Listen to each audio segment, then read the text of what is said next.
The WHO Foundation was established in May 2020. Its aim is to support the World Health Organization's efforts to address global health challenges.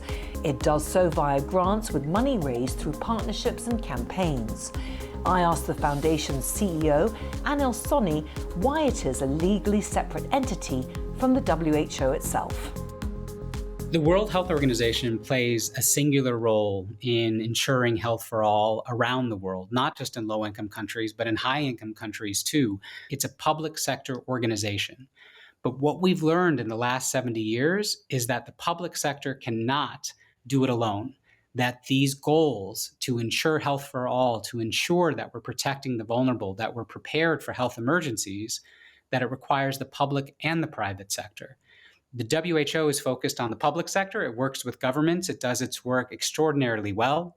The WHO Foundation was created to harness the power of the private sector to support the mission of WHO. Donations from specific individuals or corporates, how do you actually assess them to make sure they're suitable? And how do you placate your critics that say receiving large donations could lead to undue influence over the World Health Organization?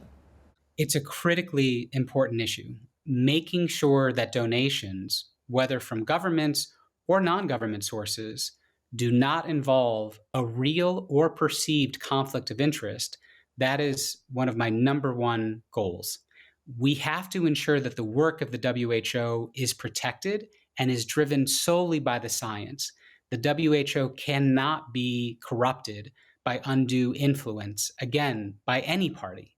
In the case of the foundation, we have a due diligence process where we make sure we don't accept any contributions from a couple of industries that the WHO has made clear they do not engage with, including arms and tobacco.